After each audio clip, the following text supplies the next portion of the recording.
Ah, mais je crois que tu acclames pour le Seigneur. Alors acclame-le très, très, très, très, très bien. Acclame-le comme il le faut. Il est le Dieu de gloire. Le Dieu qui mérite l'honneur. De toute magnificence, c'est ce Dieu-là. Veuillez vous asseoir, que Dieu vous bénisse. Je prie des fois que nous ayons une idée, ne fût-ce que 20% de ce que veut dire la gloire de Dieu. Nous pouvons nous imaginer que quand nous parlons de la gloire de Dieu, c'est quelque chose que nous ignorons presque complètement. Le Dieu que nous adorons est dans une gloire éternelle, adoré éternellement par des êtres extraordinaires. Nous avons une idée, peut-être une petite idée de ce que veut dire une gloire. Quand nous voyons les hommes être honorés, glorifiés. Mais le Dieu que nous adorons est un Dieu de gloire. Il habite une lumière inaccessible. Mais s'il veut se manifester, alors il sera visible. Nous bénissons ce Dieu dont la puissance est illimitée, la force est illimitée, la gloire est éternelle. Nous sommes dans le thème de l'émergence, de sortir du lot et d'apparaître avec Christ. Moi et les enfants que Dieu m'a donné, nous sommes des signes et de prodiges. Et aujourd'hui, nous allons aller dans Ézéchiel chapitre 14 pour parler d'émerger comme des héros. Comment émerger comme des héros? Dieu va se présenter avec ses enfants comme des héros. Moi et les enfants que le Seigneur m'a donnés, nous sommes des héros. Quelqu'un ici doit sortir du lot comme un héros. Et je parle déjà à ces héros-là qui sont dans une saison de défis des héros. Si tu es né en cette saison, c'est parce que Dieu te considère comme un héros de cette saison. Ézéchiel chapitre 14, verset 12 et le suivant, nous lisons. Nous allons aller jusqu'à la fin de ce chapitre-là. Il est écrit ceci. L'Éternel m'adressa la parole et me dit, fils d'homme, si la population d'un pays se met en tort contre moi en multipliant ses infidélités, je porterai la main contre eux en détruisant leurs réserves de pain. Je leur enverrai la famine et je ferai périr hommes et bêtes. Alors, même s'il y avait parmi les habitants de ce pays ces trois hommes, Noé, Daniel et Job, eux seuls obtiendraient la vie sauve par leur droiture. Le Seigneur, l'Éternel, le déclare. Si je lâche des bêtes féroces à travers les pays pour dévorer ses habitants et les réduire à l'état de désert où personne ne passe plus par crainte de ces bêtes, même si ces trois hommes se trouvaient dans ce pays, aussi vrai que je suis vivant, le Seigneur l'Éternel le déclare, ils ne sauveraient ni leurs fils ni leurs filles, eux seuls en réchapperaient et le pays serait dévasté. Ou si j'envoie l'épée contre ce pays-là, en ordonnant qu'on lui fasse la guerre, pour y exterminer les hommes et les bêtes. Même si ces 3 hommes se trouvaient là, aussi vrai que je suis vivant, le Seigneur, l'Éternel, le déclare, ils ne sauveraient ni leur fils, ni leur fille, eux seuls en réchapperaient.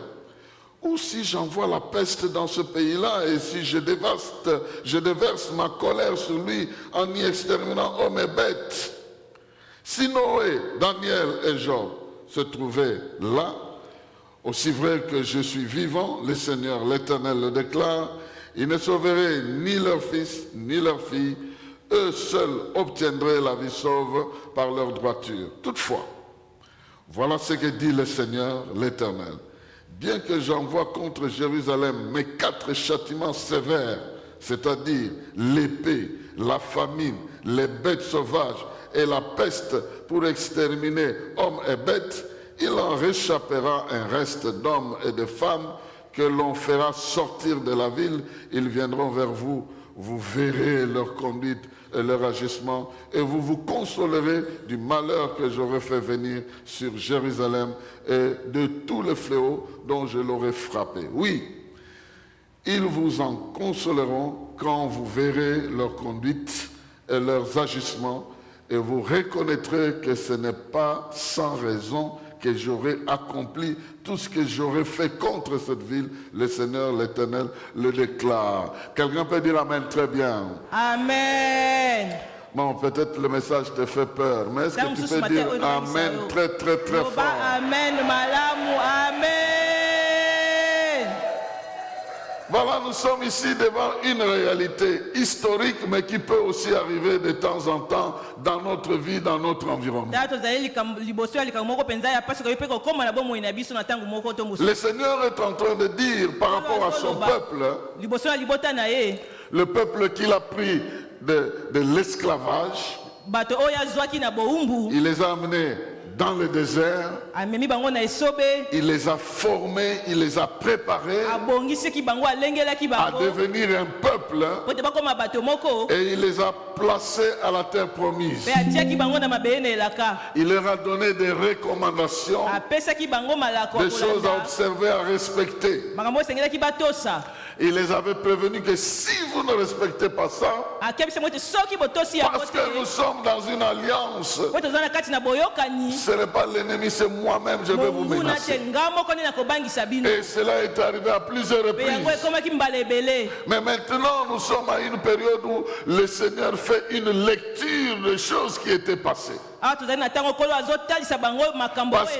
qu'il cite des noms qui sont reconnus dans l'histoire. Et il déclare que je peux prendre une décision contre même tout un peuple. Mais il y a des gens qui vont résister. Même si je me fâche, même si je détruis, il y a une catégorie qui ne va pas être détruite. Il y a des hommes qui vont échapper. Et ils vont échapper à cause de quoi? À cause de leur droiture. Ils vont échapper à cause de leur droiture. Et Dieu cite exprès Noé, Daniel et Job. Et il les cite comme des modèles de ceux qui ont émergé dans des conditions difficiles. À l'époque de Noé, Dieu avait décidé de détruire la terre et ses habitants. Imaginez-vous toute la terre. Parce que les gens se comportaient d'une manière qui ne lui plaisait pas. La Bible dit que malgré la perversion de la société, il y a Noé qui s'est distingué. Et Dieu va lui demander de sauver ne fût-ce que une petite espèce qui peut être sauvée. Lui et ses enfants.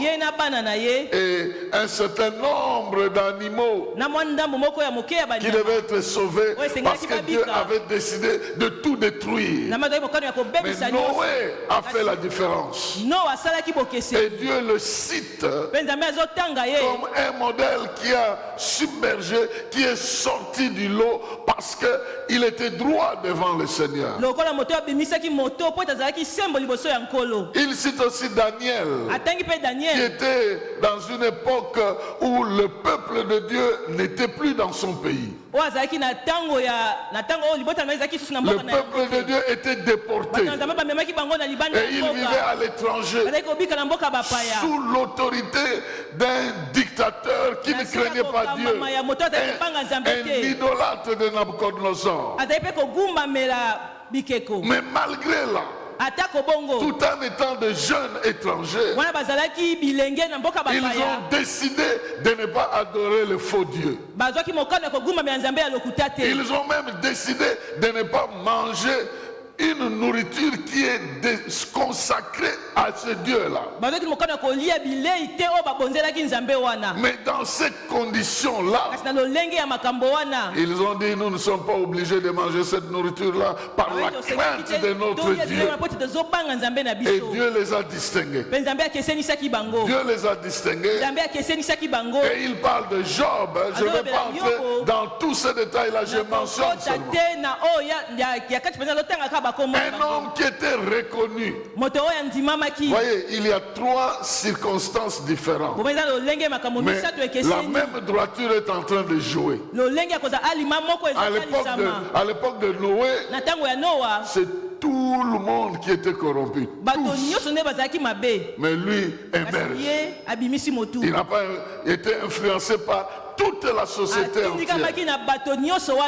Daniel est parmi les exilés. Il n'est plus chez lui.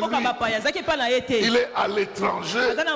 Mais il est dans un environnement politique où il y avait beaucoup de choses qui arrivaient parce que le roi devait être respecté.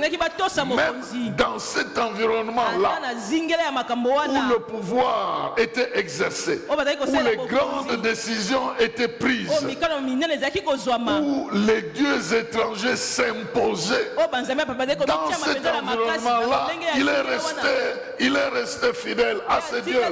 Dans cet environnement, nous entrons chez Job, qui est dans un autre environnement d'abaissement, d'épreuve. Lui qui était un éminent homme de la société, connu de tout le monde, il s'abaisse jusqu'à attraper des maladies de peau. Il y a des gens qui sont allés le voir. La Bible dit qu'ils sont restés une semaine sans être en mesure de parler à cause de la gravité des choses qu'ils étaient en train de voir. Mais dans ces conditions-là, dans ces conditions de dure épreuve, en un jour les enfants sont partis, les biens matériels sont partis, l'honneur est parti, le respect est parti, y compris le respect de sa femme est parti. Mais il va dire, l'Éternel a donné, l'Éternel a repris, que le nom de l'Éternel soit élevé. Bien-aimés dans le Seigneur, il y a des paramètres qui existent si vous voulez émerger comme des héros en votre saison. Quelles que soient les conditions de Noé, les conditions de Daniel ou les conditions de Jean. Et je vais en donner rapidement 4 pour que nous puissions comprendre que si nous marchons dans ces paramètres, dans ces choses-là qui les caractérisaient, Dieu va faire avec nous la différence. Amen. Et la différence avec nous, c'est que nous ne sommes pas dans l'ancienne alliance. Nous sommes dans la nouvelle alliance où la loi a un peu changé. Dans l'ancienne alliance, il est dit, ils seront sauvés eux, mais ils ne pourront pas sauver leurs enfants. Dans la nouvelle alliance, il est écrit, si tu crois, tu seras sauvé toi et qui? Et ta famille. Donc nous sommes quelque part là, nous sommes un peu plus privilégiés.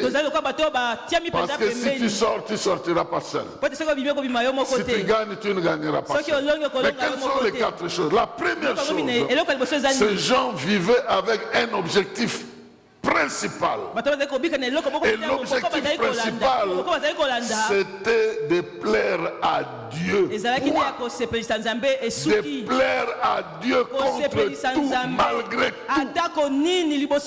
Là où la gloire de Dieu est engagée, là où l'honneur de Dieu est engagé, ils engageaient leur vie, ils engageaient leur foi. Quoi qu'il arrive, ils étaient déterminés à honorer Dieu au milieu du peuple. Même si mon voisin n'honore pas ce Dieu, il a peut-être des raisons pour lesquelles il ne peut pas honorer ce Dieu-là. Mais moi, je l'honorerai, je le respecterai. Mon objectif sera de vivre pour lui, de vivre par lui, de vivre en lui, de vivre pour lui, de vivre par lui, de vivre en lui. Bien-aimés, ces gens-là vivaient pour Dieu. Ils savaient que le monde avait ses défauts. Et si des hommes comme nous ont pu plaire à Dieu comme ça, parce qu'il n'était pas parfait. Dieu ne parle pas d'un Noé qui s'est enivré et qui a dormi nu. Non, il ne parle pas de ça. Ça n'a rien à voir avec le côté qui a plu à Dieu. Dieu est un Dieu qui est capable de couvrir ton côté négatif et de faire émerger ta vie dans un côté où tu es en train de lui plaire. Il ne viendra pas te condamner pour dire, toi tu fais ceci. Non, il regarde la part que tu lui donnes et il te bénit pour anéantir ton côté négatif. Je suis en train de parler à quelqu'un que le diable ne tourne pas ta tête en train de te faire regarder tes faiblesses, en train de te faire regarder tes endroits faibles, que tu tournes le regard vers Dieu, celui qui te justifie, celui qui te sanctifie, celui qui te purifie, celui qui te considère juste. Aujourd'hui, cette justice ne vient pas des hommes. Aujourd'hui, cette droiture ne vient pas des hommes. Elle vient de Dieu, du Seigneur Jésus-Christ, celui qui a pris ta place. C'est un simple Noé, avec sa manière de plaire à Dieu, a pu franchir la barre. A forcerie toi, qui est aimé par Dieu, par Jésus-Christ, dont la vie a été prise en compte par Jésus-Christ, dont les péchés ont été effacés par Jésus-Christ, dont l'Esprit est venu te fortifier. Décide de vivre pour lui. Décide de vivre par lui. Car il est écrit, cherchez premièrement le royaume et la justice de Dieu, et le reste vous sera donné par-dessus. Bien-aimé dans le Seigneur, ta droiture va attirer Dieu. Or, cette droiture, à notre niveau, n'est pas d'abord celle que nous produisons nous-mêmes, mais celle que Dieu constate en nous par notre relation avec Jésus-Christ. Et nous avons tout intérêt à nous fixer par rapport à Jésus-Christ, parce que c'est cette droiture que Dieu considère. Alors nous pouvons aller rapidement dans Philippiens chapitre 3. Dans Philippiens chapitre 3. Philippiens chapitre 3. À partir du verset 8 et 9. Il est écrit, oui, je considère toutes ces choses comme une perte à cause de ce bien suprême, la connaissance de Jésus-Christ mon Seigneur. À cause de lui, j'ai accepté de perdre tout cela. Oui, je le considère comme bon à être mis au rebut afin de gagner Christ. Mon désir est d'être trouvé en lui. Non pas avec une justice que j'aurais moi-même acquise en obéissant à la loi, non, mais avec la justice qui vient de la foi en Christ et que Dieu accorde à ceux qui croient. Toi, tu dis 3 fois Amen. Très bien. Amen, amen, amen. À l'époque de ces gens-là, ils étaient très peu nombreux qui se disciplinaient pour honorer Dieu. C'est pourquoi sur toute une population, on voit un seul Noé qui apparaît. Dans le Nouveau Testament, Dieu dit, bon, je ne vais pas considérer la justice des hommes parce que personne ne va réussir au test. Mais je vais détruire le pouvoir du péché. Je vais détruire la malédiction. Je vais détruire la source de cette force-là. En les clouant à la croix. Par une vie juste. Par une vie correcte. Par une vie saine. Et voici les saints qui meurent pour les pécheurs, afin de les faire accéder à la justice qui vient de Dieu. Donc si tu crois en Jésus, il a raison de dire, moi et les enfants que l'Éternel m'a donnés, nous serons des miracles et des prodiges. Si tu crois en Jésus, et que tu te confies en Jésus, et que tu fais confiance en Jésus, tu seras trouvé avec la justice de Dieu, avec la droiture de Dieu. Et à cause de ça, quel que soit ce qui va t'arriver, tu seras obligé de transcender les épreuves des hommes, de passer la barre et de te distinguer au nom de celui-là qui te tient la main, qui ne te lâchera jamais, qui ne t'abandonnera jamais, qui ne te détruira jamais. Bien-aimé dans le Seigneur, l'objectif principal de ces gens, c'était de plaire à Dieu. Qui est plus grand que Dieu? Qui peut nous intimider? Sinon Dieu lui-même.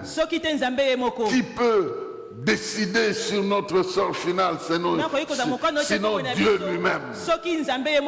Dans Ésaïe chapitre 22 verset 2, il est écrit, non, c'est l'inverse, parce que souvent j'ai l'habitude d'inverser ce chapitre-là, mais c'est 2.22 ou 22.2. En réalité, c'est 2.22. C'est 2.22. Souvent, je me perds entre... Oui, c'est 2.22. Bon, en français, on dit, c'est pourquoi cessez donc de vous confier en l'homme dont la vie ne tient qu'à un souffle. Car quelle est sa valeur? Bon, ici, franchement, la profondeur de ce passage ici ne se fait pas sentir. Mais dans des versions qui s'approchent au sens original,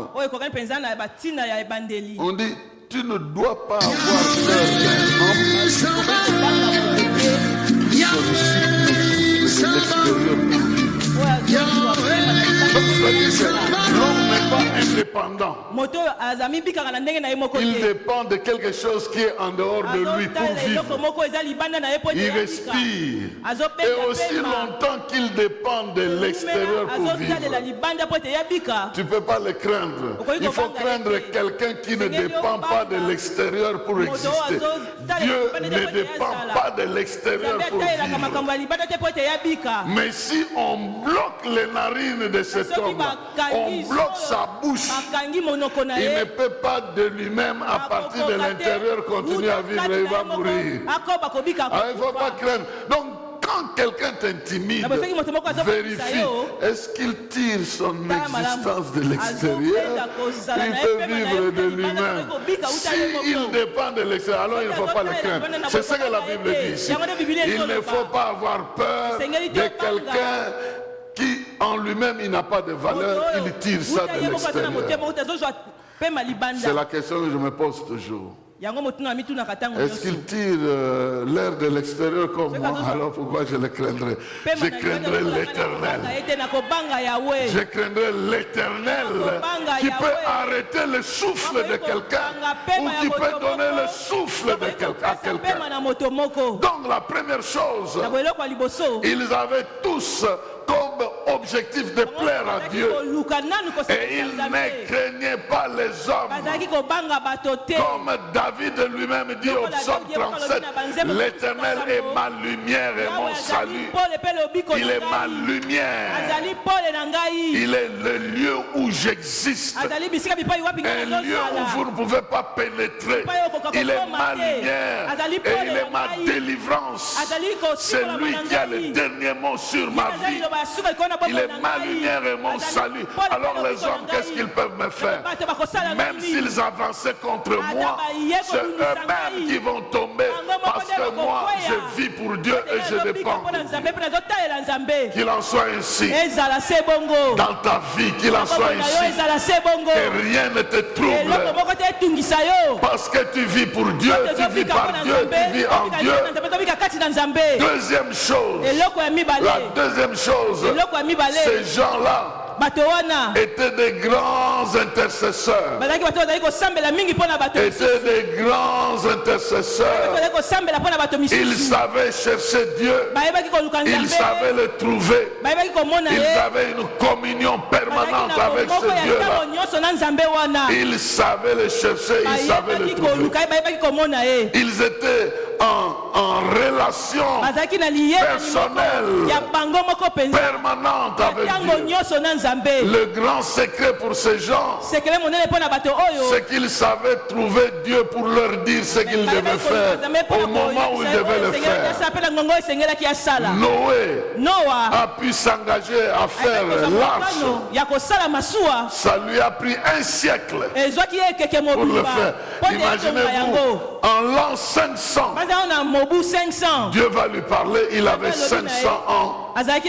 Et il a terminé l'arche quand il avait 600.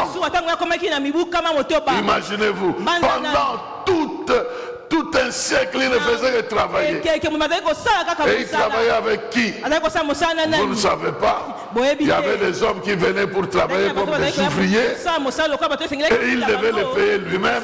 Il y en a de ceux qui se moquaient de lui parce qu'ils trouvaient que c'était... Il était un peu fou. Mais il parlait avec Dieu. Et nous aujourd'hui, les raisons qui pouvaient nous empêcher de parler avec Dieu ont été détruites parce que Christ vit en nous. Si Christ vit en nous et que son esprit est en nous, Dieu vivant en nous, nous avons la possibilité de nous écouter, non pas de l'extérieur, non pas des milieux lointains, mais en nous-mêmes, parce qu'il est venu tabernacler en nous, il est venu vivre avec nous, il peut nous parler, que les oreilles de quelqu'un soient débouchées, que les yeux de quelqu'un s'ouvrent et qu'il comprenne que quel que soit le temps, les circonstances, la victoire ne vient pas du dehors, mais celui qui écoute Dieu, il sera serein, il va rien craindre, il va avoir une tête haute. Bien aimé, vous connaîtrez l'issue de vos épreuves avant la fin de ces épreuves. Fin 2025, nous serons ici. 2026, nous serons ici. Je vous le dis. Fin 2025, nous serons ici. 2026, nous serons ici. Celui qui a des oreilles pour entendre, il a entendu. Fin 2025, nous serons ici. 2026, nous serons ici. Si tu as des oreilles pour entendre, tu as déjà entendu. Donc ces gens, ils cherchaient Dieu. Et Dieu était à leur disposition. Dieu les écoutait. Il ne les cherchait pas en vain. Il les cherchait, il les trouvait. Noé parlait avec Dieu comme un homme parle avec un homme. Daniel a parlé avec Dieu. Dieu lui a révélé des choses, même qui ne concernaient pas son époque. Tu dois partir de ce monde avec des vérités qui ne te concernent même pas. Tu auras vécu dans ton époque avec tout ce qui te concerne et tu vas laisser derrière des choses qui arriveront même quand tu ne seras pas là. Il en sera ainsi. Tu ne vas pas partir dans l'ignorance. Et ce qui t'attend là-bas, tu le verras. Et ce qui restera ici, tu les laisseras. C'est quelqu'un qui est en train d'être béni au nom de Jésus-Christ. Que l'ignorance ne te fait pas troubler. Je parlais avec un enfant un jour. Il devait passer les examens d'État. Je lui pose la question, comment tu te sens? Il dit, j'ai des vertiges, j'ai des maux de ventre, j'ai peur. Alors je ne sais pas comment, qu'est-ce que je dois faire? Je lui pose la question. Les examens d'État vont jusqu'à quel jour? Et nous avons un mardi, mercredi, jeudi. Je lui pose la question. Qu'est-ce que tu vas faire vendredi? Il dit, je vais me réjouir parce que ce sera à la fin des examens. Je dis, maintenant commence à penser à vendredi. Concentre-toi sur vendredi. Et puis tu vas passer l'épreuve ici. Je suis en train de parler à quelqu'un indirectement. L'épreuve que nous avons, ça va passer. Ça passera. Il n'y a pas d'épreuve permanente qui vont, non, ça va passer. Et après l'épreuve, tu émergeras, tu sortiras. Je le déclare dans le nom de Jésus. La semaine ici, nous allons passer du temps dans la prière. Nous allons pousser un peu pour nous réchauffer et prouver que nous sommes sur le terrain. Et nous connaissons ces dieux-là. Et nous vivons avec ces dieux-là. Et nous marchons avec ces dieux-là. Et nous dépendons de ces dieux-là. Et nous vivrons ce que ce Dieu aura décidé. Et nous glorifierons ce Dieu sur son trône. Donc, quelque part, nous avons besoin de ceux qui émergent en héros parce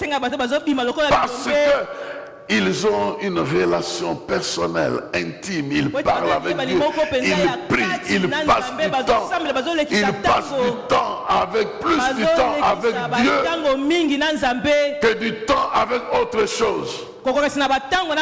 Parce que ce que tu engages dans le temps présent produit ce qui va t'engager dans le temps à venir. Si tu passes beaucoup de temps en train de réfléchir sur des choses négatives, ton avenir sera affecté par ces choses-là. Mais il y a un qui dit, je vous donne ma paix. Je ne vous le donne pas comme le monde. Ma paix, je vous donne. Vous aurez des tribulations. Mais moi, qui suis avec vous, qu'est-ce que je fais? J'ai vaincu le monde. Moi et mes enfants que l'Éternel m'a donné, nous vaincrons le monde. Nous vaincrons le monde. Et tout ce qui vient du monde est du monde. Quel que soit ce qui vient du monde, nous vaincrons le monde avec celui qui a vaincu le monde. Donc ces gens, ils ne passaient pas leur temps à se laisser troubler par ce qu'ils entendaient. Ils étaient en communion avec Dieu et Dieu leur parlait des choses qu'ils devaient accepter et des choses qu'ils ne devaient pas accepter. Et nous aujourd'hui, il y a des choses qu'on peut accepter, mais il y a des choses qu'on ne peut pas accepter. Bon, je ne peux pas quand même accepter que je sois gouverné par un Rwandais quand même. Non, jamais. On ne va pas jamais accepter ces choses-là. Bon, je ferme vite la parenthèse. Bon. Mais c'est vrai. Et ça n'arrivera jamais comme c'était passé. Jamais, je vous le dis, ça n'arrivera pas. Mais on ne peut pas interdire à quelqu'un de dire ce qu'il veut.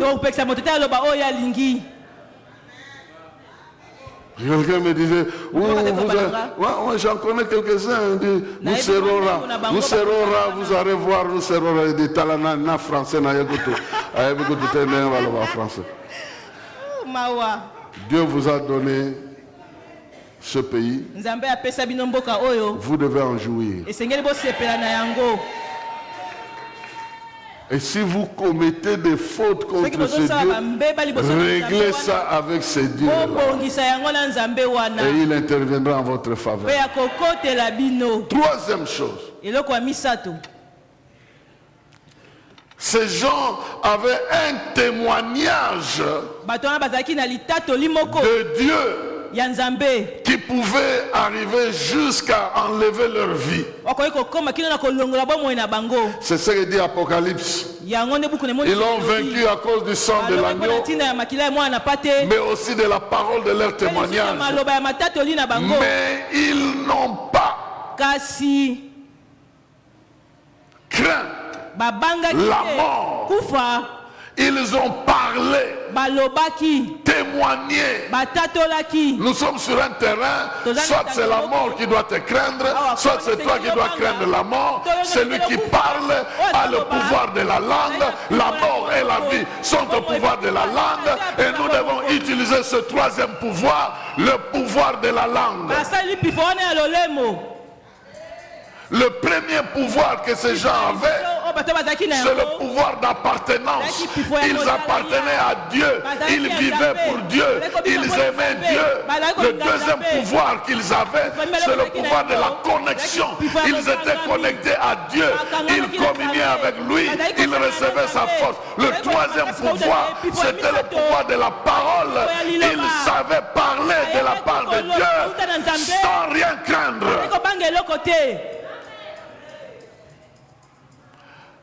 Et ici aujourd'hui, notre pouvoir de la parole s'exerce par notre manière de communiquer. Donc, même par les médias, tu parles. Alors il ne faut pas communiquer quelque chose que tu n'aimerais pas voir. Je ne sais pas si vous comprenez ça. Communiquer ce qui va faire la peur à quelqu'un, ce qui détruit la foi de quelqu'un, tu n'as pas besoin de communication. Parce que tu parles en parole et aussi en acte. Maintenant nous parlons moins en parole. Même ton téléphone, tu vas voir que il y a quelques rares de fois où tu as appelé quelqu'un. Mais tu communiques avec des messages, avec des images. C'est une façon de parler. Il y a des fausses choses qui circulent. Faux. Et toi aussi tu partages du faux. Discerne un peu si c'est vrai. Si c'est faux. Ne sois pas pressé à dire à n'importe qui, n'importe quoi. Aujourd'hui, avec la technologie, on peut prendre les deux pasteurs qui sont là, on les met ici, ils sont en train de se battre. Ils ne se sont jamais battus, ils ne se battront jamais, ils n'auront jamais l'idée de se battre. Mais ils circulent dans les téléphones des gens, en train de se battre. Donc il faut faire très attention. On peut vous inventer des histoires et on le fait circuler. Il faut savoir que la langue est un pouvoir que Dieu nous a donné. Tu préférerais utiliser ça pour le bien et pour honorer Dieu. Moi, des fois, des images que je regarde, je dis, toi, tu ne vas jamais exister, tu ne passeras jamais. À partir de mon téléphone, je te maudis déjà. Écoutez, parlez. Parlez. Cherchez Dieu et parlez à lui. Et parlez aux circonstances. Vous n'avez pas besoin de parler aux hommes. Parlez à la ville. Parlez au pays. Ils ont des oreilles pour entendre. Ils ont des oreilles pour vous entendre.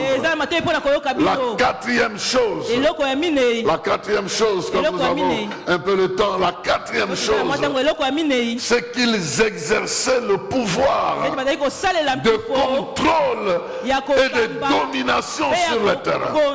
Ce que vous lierez sur la terre sera lié au ciel. Et ce que vous délierez sur la terre sera délié au ciel. Il est dit que Noé a condamné le monde. Maintenant, c'est à lui qu'on dit. 1 Pierre, chapitre 3 dit, Noé a condamné le monde. Et pourtant, c'est Dieu qui l'a fait. Lui, il a construit l'arche. Avec ce que tu fais, Dieu peut exploiter ça pour sauver, pour libérer, pour protéger ceux qui sont autour de toi et ceux qui sont avec toi. Ta foi est plus qu'une barque, est plus qu'un bateau. Ta foi, ça peut sauver plusieurs. Ça peut croire aux choses que d'autres ne savent pas croire. Et maintenant, ce dont nous avons besoin, c'est notre foi. Et tu as même besoin de demander que l'Esprit de Dieu qui est en toi produise une foi qui dépasse tout entendement, pour que malgré tout et contre tout, tu continues à croire que des choses merveilleuses t'attendent à l'avenir. Lorsque Daniel était au courant que le roi voulait tuer tout le monde, aucun sage du royaume n'était en mesure d'apporter l'explication au roi. Daniel a mis sa foi à contribution. Il a mis sa foi en contribution. Il a prié Dieu pour qu'il lui révèle la vérité et que la mort ne frappe pas. Et c'est arrivé. Il ne s'est pas arrêté là. Quand il a lu dans les livres du prophète Jérémie que l'exil devait faire 70 ans, la Bible dit que quand il a lu ça, il a décidé de prier. Il a décidé d'intercéder, de faire de sorte que cette parole devienne réalité sur le terrain. La parole que je lis là doit devenir la réalité sur mon terrain. Il y a un Dieu qui protège, il y a un Dieu qui libère, il y a un Dieu qui sauve, il y a un Dieu qui fait ceci. Moi, je peux intervenir. Et nous avons tout ce devoir-là de mettre à contribution ce que nous avons. Nous ne sommes pas à l'époque de Noé, où eux seuls pouvaient sauver.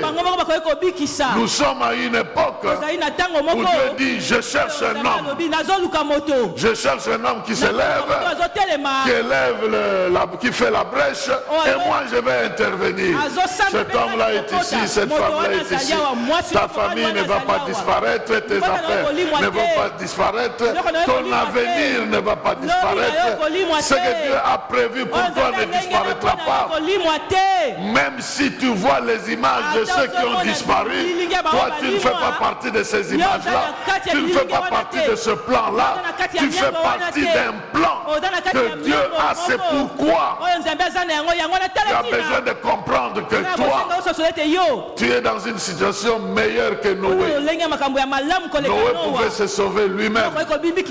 Mais toi, Dieu cherche un homme qui peut lever pour sauver tout un pays, pour sauver toute une ville, pour sauver toute une nation, pour sauver toute une famille. Et si tu te lèves et tu mets à contribution ce que tu possèdes.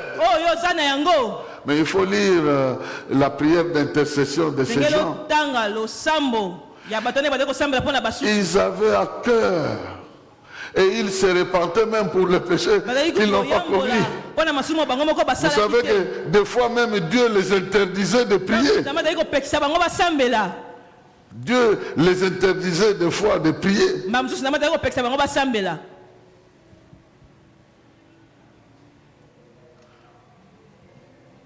Vous pouvez lire par exemple Jérémie chapitre 7, le verset 16. Dieu dit à Jérémie, ne prie pas, parce que je ne veux pas exaucer. Il dit, ne prie pas, je ne veux pas exaucer.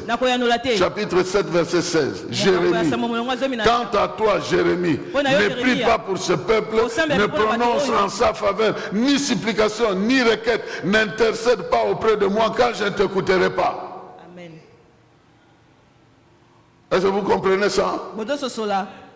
Donc, si Dieu te dit de prier, c'est qu'il a décidé de t'écouter. Sinon, il t'interdirait de prier. Si le peuple sur qui est invoqué mon nom s'humilie, prie. Toi, tu es dans cette catégorie-là. Vous me chercherez et vous me trouverez. Quelqu'un est-il malade? Qu'il fasse quoi? Qu'il prie. Est-il dans la souffrance? Qu'il fasse quoi? Qu'il prie. Nous sommes à une période où la prière nous a été recommandée pour exercer le pouvoir de la parole dans nos circonstances. Vous guérirez les malades, vous chasserez les démons. Ça, c'est la parole qui le dit. Et lorsque nous exerçons notre foi pour proclamer cela, nous sommes en train de demander que la parole qui a été écrite soit vécue dans les circonstances que nous demandons. Et nous avons une promesse de celui qui ne nous abandonnera jamais, qui ne nous délaissera jamais. Il dit, quand je vais faire des menaces, il y a des gens qui peuvent se sauver eux-mêmes. Mais nous sommes ces gens-là qui ont le privilège de ne pas se sauver eux-mêmes, mais de sauver tout ce qui leur appartient. Nous prenons l'exemple de ces gens-là, mais nous n'allons pas vivre les conséquences qui étaient à cette époque-là. Alors moi je dis à quelqu'un ceci: si Noé, aussi faible qu'il était, Dieu l'a trouvé juste, toi comment il ne peut pas te trouver juste en Jésus-Christ, celui qui a répandu son sang? Si Daniel, si faible qu'il était, a été trouvé fidèle, comment toi, Dieu en Jésus-Christ ne peut pas t'accorder l'exaucement de tes prières? Si Noé, Job plutôt, était même arrivé un jour à dire non, je suis fatigué de ces histoires. Si je connaissais l'adresse de Dieu, mais il habite un endroit où on ne sait pas le découvrir. Mais si je connaissais là, j'allais lui poser une ou deux questions, j'allais demander comment il allait me répondre. Et puis Dieu vient, il lui pose 222 questions.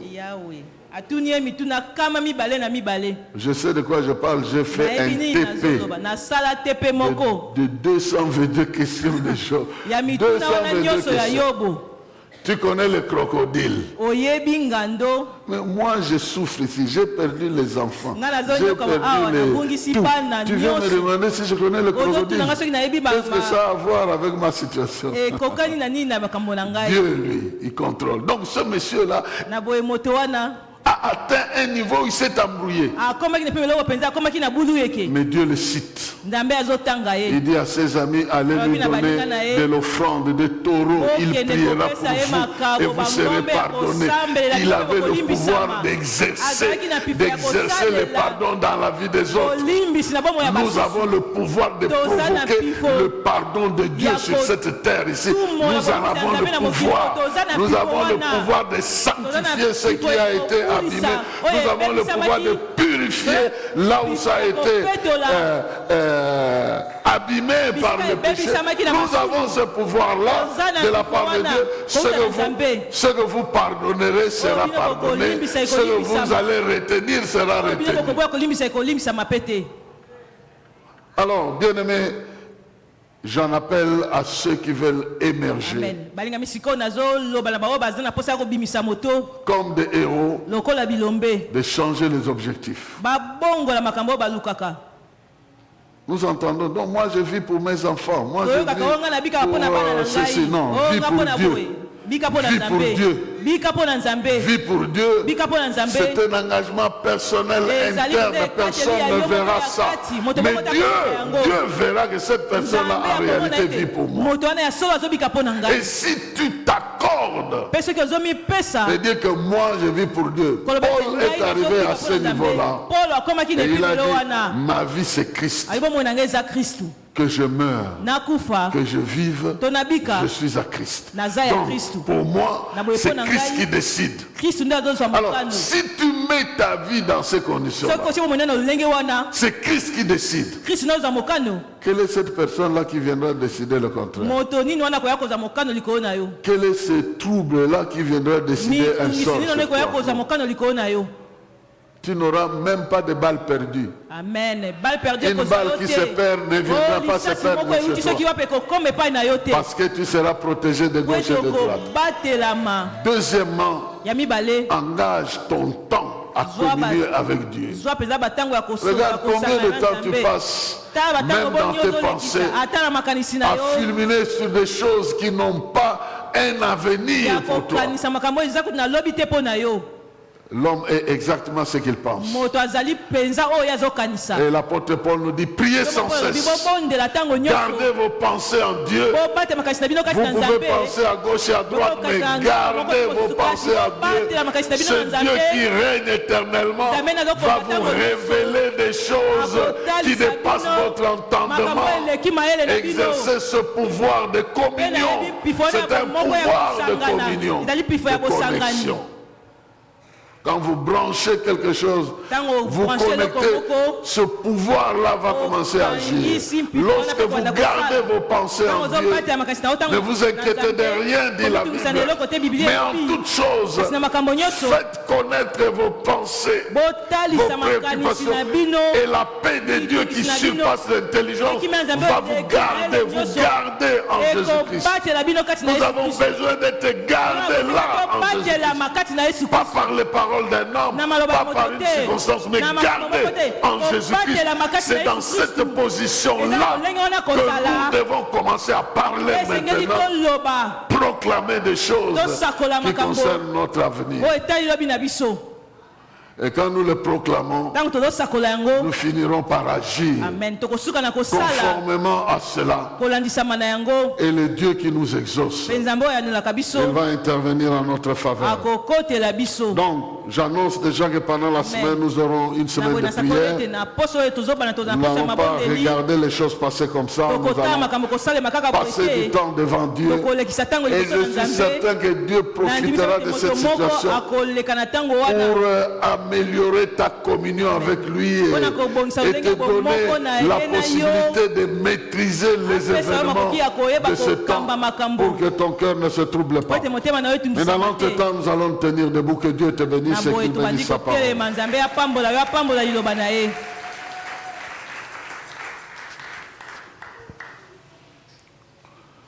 Tu lui dis, je vis pour toi. Aide-moi. Souvent, ce sont d'autres choses qui apparaissent comme priorité dans ma vie. Mais je veux que tu sois le but principal, l'objectif principal, la raison principale de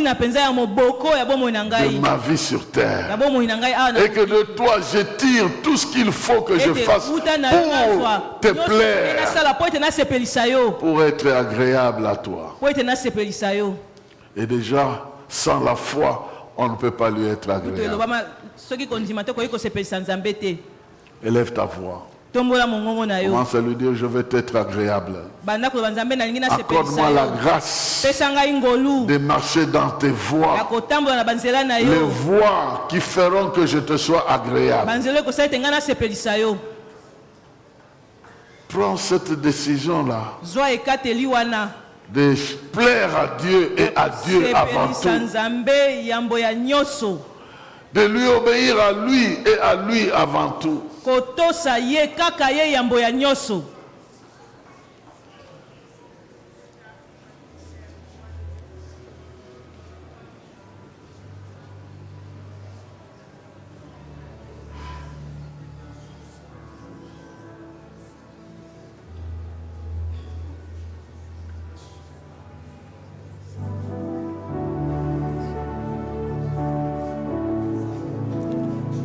Dis-lui que tu veux croire en lui et pas aux hommes. Les hommes peuvent t'intimider, mais celui qui te garde, celui qui te protège, qui vit éternellement, c'est ce Dieu-là. Tu es béni ce matin pour vivre. Tu es béni ce matin pour survivre. Tu es béni ce matin pour vaincre. Tu es béni ce matin pour réussir. Tu es béni ce matin pour progresser dans la foi. Tu es béni ce matin pour émerger avec ta foi au milieu de troubles et de messages qui menacent. Tu es béni ce matin pour ne jamais te laisser intimider par quoi que ce soit. Tu es béni ce matin pour que la présence de Dieu devienne prééminente. Tu es béni ce matin pour que la voix de Dieu se fasse entendre en toi. Tu es béni ce matin pour trouver la grâce de Dieu. Tu es béni ce matin pour que le ciel témoigne sur toi, témoigne sur toi. Dieu va appeler ton nom. Dieu va déclarer ton nom. En Jésus-Christ, il connaît ton nom. Il déclare ton nom. Il proclame ton nom. Ce nom-là échappera à la haine, à la jalousie, aux méchants. Échappera au danger. Ça tombe à gauche, à droite. Ton nom, ton nom, ton nom, ton nom, ton nom, ton nom, ton nom échappera à cela à cause de ce Dieu qui te tient la main.